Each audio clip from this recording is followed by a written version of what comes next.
I would like to introduce our next speaker.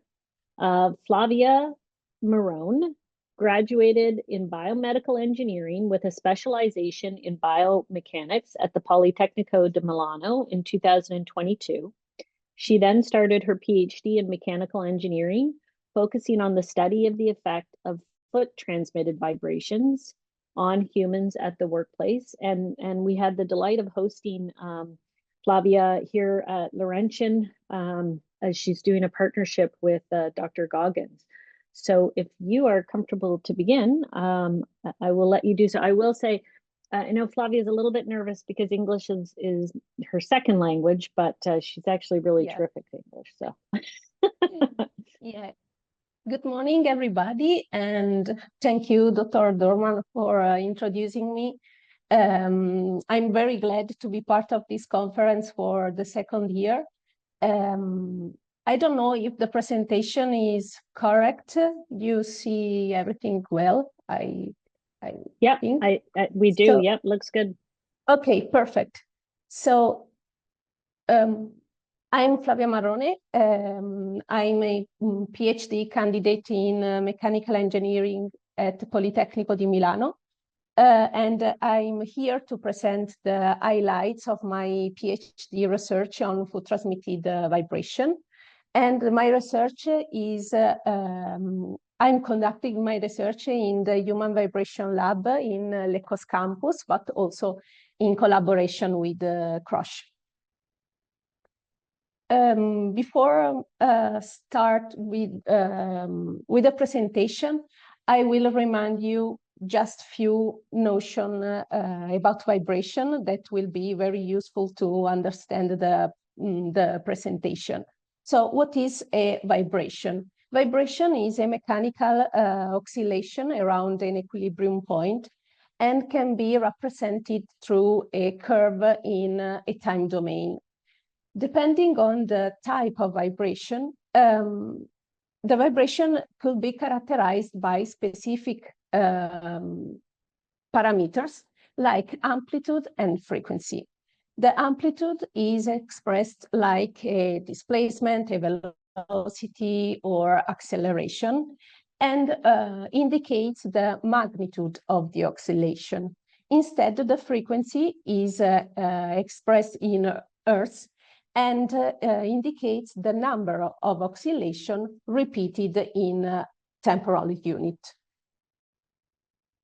So in this presentation, we will refer to two specific kinds of vibration: sinusoidal vibration and white noise vibration.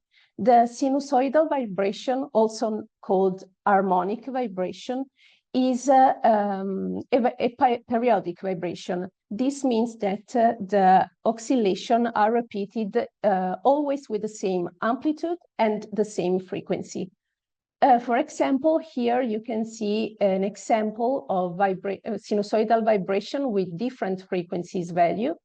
Here you have a vibration with 0.5 Hertz because the vibration is completed, the oscillation is completed in 2 seconds. And here, for example, you have 3 Hertz, because there are 3 oscillations in 1 second. Then we have also white noise vibration, in which instead the amplitude and the frequencies are variable. And for example, in this case, the vibration covers a range of frequencies.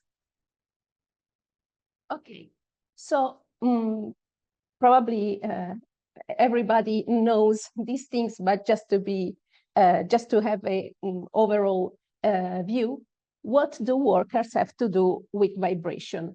There are various jobs in which workers are exposed to vibrations with different amplitude and different frequencies. And these vibrations are transmitted from vibrating machinery, like the machinery in the picture, to the human body. They are classified in end arm vibration and whole body vibration. And in the picture, you can see some examples.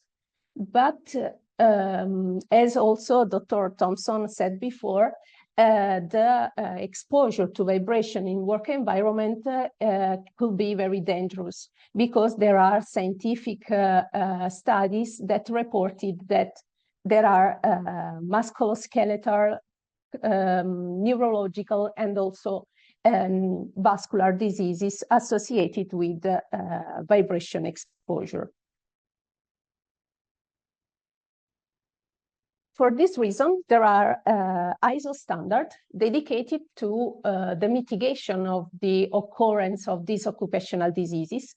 And in particular, there are the ISO 2631 and the ISO 5349. The first is dedicated to end-arm vibration, sorry, full body vibration, instead the second one to the end-arm vibration. In particular, the ISO 2631 covers a large variety of whole body vibration, because this type of vibration could be applied in one of these postures: standing, sitting, and recumbent postures. And also the frequency range that the standard takes into account is between 0.1 and 80 Hertz. What is the problem? The problem is that this standard is dedicated to a large variety of postures. In fact, in this slide, there is there is an extract of the written standard. And as you can read, this standard is based on studies conducted on seated subjects in 1997. And then it was extended to the other postures. Clearly, this is an important limitation, because the effect of vibration depends on the anatomical point of application. So the ISO body decided that in a few years, the standard needs to be updated in order to consider the food transmitted vibration as a separate categories. So my research is focused on deepening the effect of food transmitted vibration from cognitive, biomechanical, and also neurosensorial effects.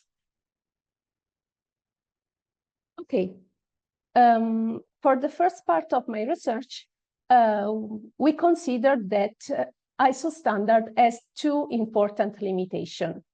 Does not consider the cognitive responsiveness alteration in presence of FTV exposure, and also the ISO standard does not consider the walking posture.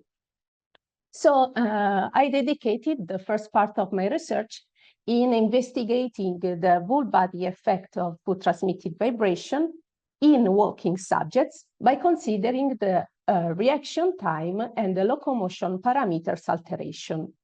This is the list of the experiments that we have conducted, and they are published or under review in a scientific journal. In this slide, you can see the scheme of the experimental setup that we used.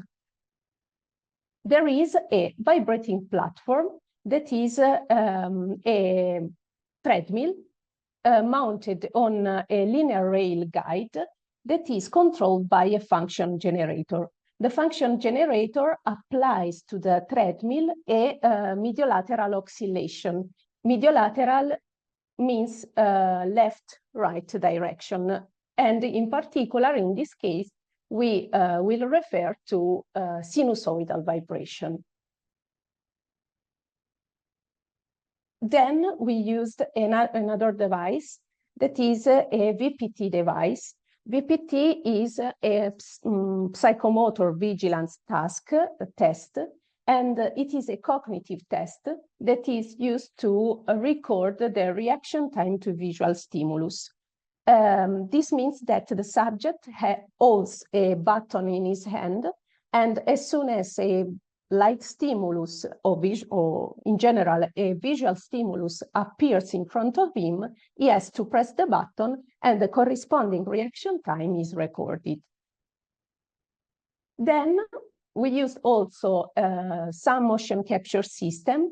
And for example, here you can see a Kinect that is a single camera system, but we used different systems with the aim to record the locomotion parameters, in particular the spatiotemporal parameters, for example, the step width, and also the angular joint kinematics.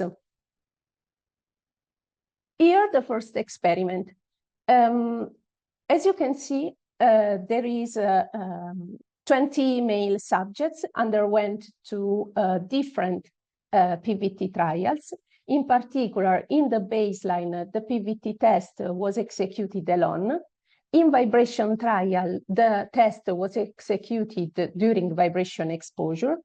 In walking, PVT was executed during walking. In walking with vibration, PVT was in combination with vibration exposure and locomotion. And then in post-test, the PVT was executed alone again, but at the end of the session. Then, by using a motion capture system, we also recorded the step width. In particular, we recorded these parameters in perturbed and unperturbed condition with or without the PVT execution. Here, the main results. As you can see here, the reaction time, so the cognition, is affected by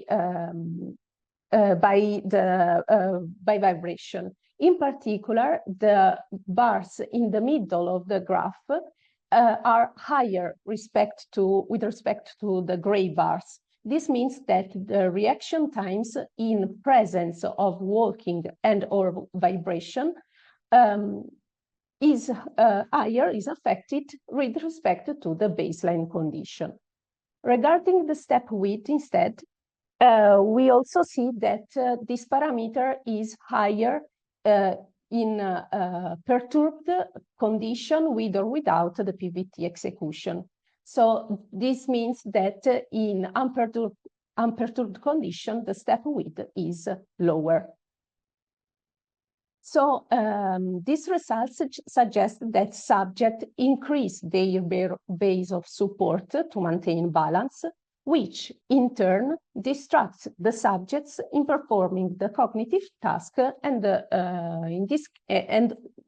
consequently by worsening their vigilance.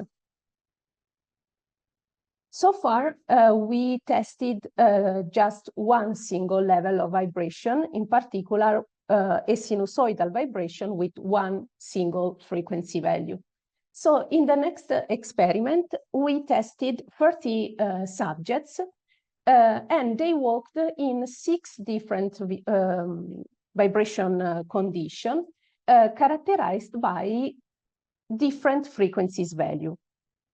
During the session, also the motion was captured by a particular motion capture system called the optoelectronic system.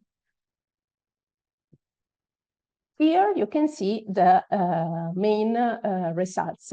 In particular, we found that at 2 Hz, there is a significant alteration of the gait pattern. In particular, we found an increase in step width, but also an alteration in the hip and knee kinematics. Here is reported an example related to the abduction or adduction of the hip, as you can see in the picture.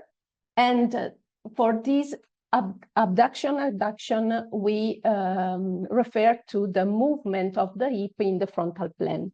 So as you can see in the graph, at 2 Hz, that is the yellow line, there is a major abduction of the hip. And this means that the subject is enlarging the step width and also the abduction of the hip in order to enlarge the base of support. So the conclusion of this experiment is that at 2 Hz, in which the treadmill oscillates more than the other frequencies, more or less 2 centimeters, the subject needs to enlarge the base of support, so enlarge the space between the feet in order to increase the stability. Now, the next experiment. In this case, we tested 10 male subjects, and they performed 32 trials this time. In the first trials, the PVT test was executed in standing and while walking without vibration. In vibration trials, instead, the PVT was executed during the exposure to 28 vibration level. And in this case, we combined 7 frequencies value and 4 amplitude value. In the post-vibration trials, instead, the PVT was executed again while walking and in standing, but without vibration exposure. Here, the main results, we found that the reaction time, so the vigilance, is affected by the magnitude of the vibration. As you can see in the graph, by increasing the amplitude of the vibration, we have a decrease in vigilance, so an increase in reaction time. Instead, regarding the stride and the step width, so the spatiotemporal parameters of the gait, we found that they are affected by frequencies and mainly at low frequencies. This means that, again, that lower responsiveness and gait adaptation are needed to maintain balance while walking during FTV exposure. So we found in this third experiment results that are in line with the previous experiments. Now, moving on the second part of my research, that is dedicated to the study of neurosensorial effect of foot-transmitted vibration. Again, we started from some limitation of the ISO 2631 ISO standard, and in particular, we consider that this standard does not take into account the neurological effects in the toes given by FTV exposure, and also the frequency range is limited to 8 years. So we also in this case we executed some experiment. In particular, I will describe you the first 2. Instead, the third, that is in collaboration with CROSH, will be presented by Dawson in the next presentation. Okay, just to give you some more information, something was explained by Dr. Thompson, but it is important to understand how it is possible to measure the neurosensorial aspects, neurosensorial response due to vibration exposure. We use the vibrotactile perception threshold. That is a method widely used in clinical practice. And for VPT, we intend the level of stimulation at which a vibration is perceived. To measure the VPT, we used this kind of device that is that consists in this little shaker that is equipped with a little vibrating probe. This probe vibrates at a given frequencies that we set. So the subject has to put his digit on the probe, and he has to hold in his hand this button. So when the test starts, the little probe starts to vibrate, and the subjects and this vibration increases in its magnitude. So the subject has to press the button as soon as he feels the vibration. At this point, the vibration starts to decrease, but the subject must keep the button pressed until no longer feels the vibration. So as you can see in this speeded up video, some reversal were recorded, and the threshold is calculated basically through the average of these reversals.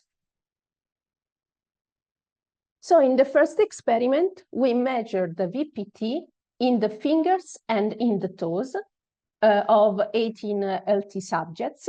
And we repeated this test at these given frequencies, so 8, 31.5, and 125 Hertz, and in different conditions, before the vibration exposure and after vibration exposure. In this case, we exposed the feet and the hands to 5 minutes of white noise vibration between 8 and 50 Hertz.